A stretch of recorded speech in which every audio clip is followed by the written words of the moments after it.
Perhaps you have heard the news, very troubling, that ISIS, the Islamic State of Iraq and Syria, ISIS, or as they just want to call themselves, the Islamic State, they have seized enough radioactive material in the areas that they have prevailed in militarily.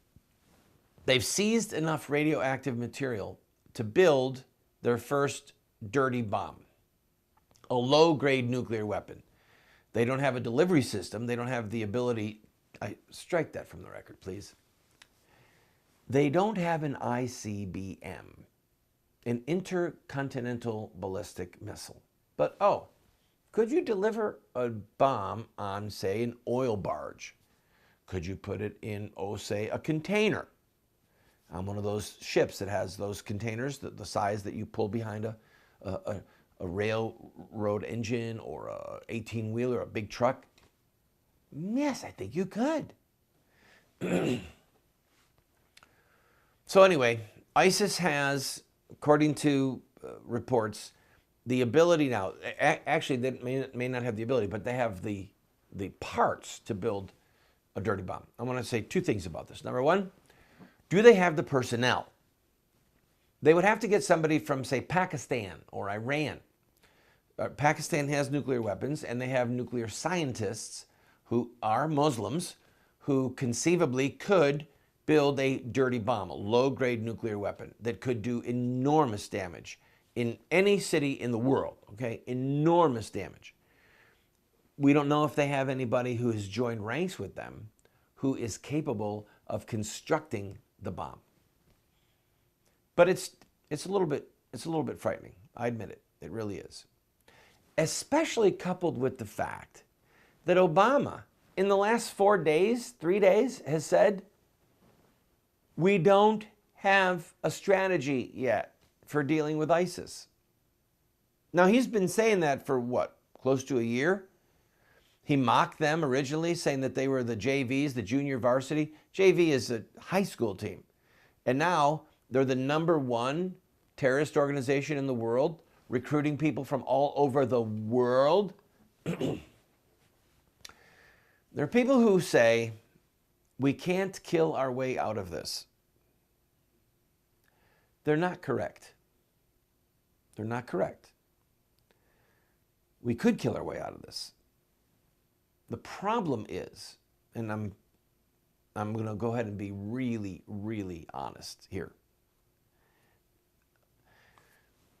The just war theory of St. Augustine, one of the principles of modern war, and I don't mean modern in the last 20 years, I mean for centuries, is that we don't kill non-combatants.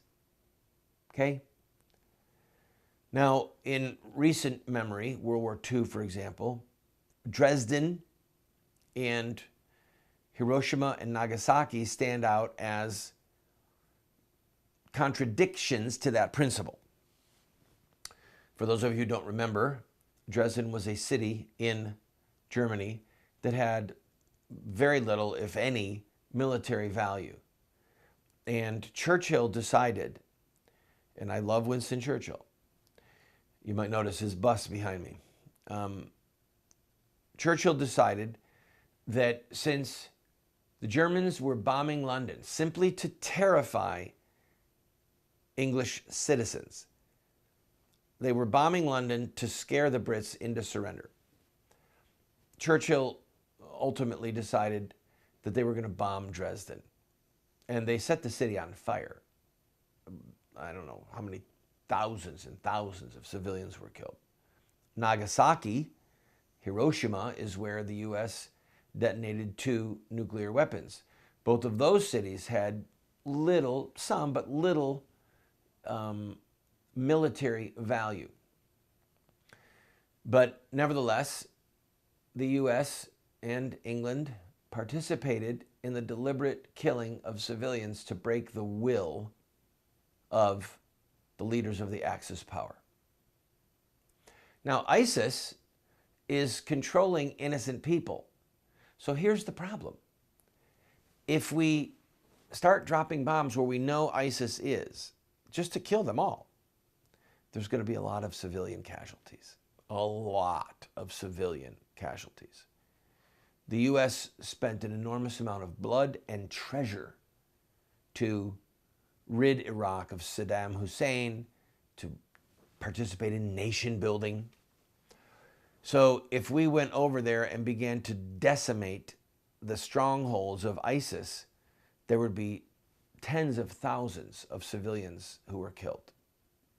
And the political will does not exist to do that. And perhaps, and I mean this really, it might be unethical. So we're in a real pickle, people. We are in a real pickle. But one thing is certain. The U.S. has to pony up. You know, everyone's going, well, should we have gone to Iraq in the first place? That's not the question. The question now is, should we go to Iraq again right now to kill and destroy ISIS? I think the answer has to be yes.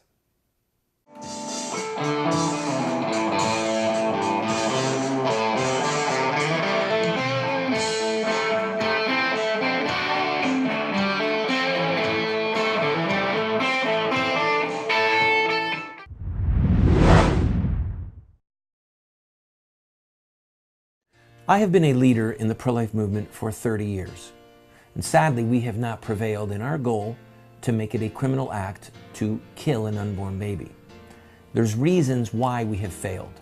I wrote this book, A Humble Plea, to Catholic bishops, to evangelical clergy, and to lay people, explaining where we went wrong and what we have to do to prevail.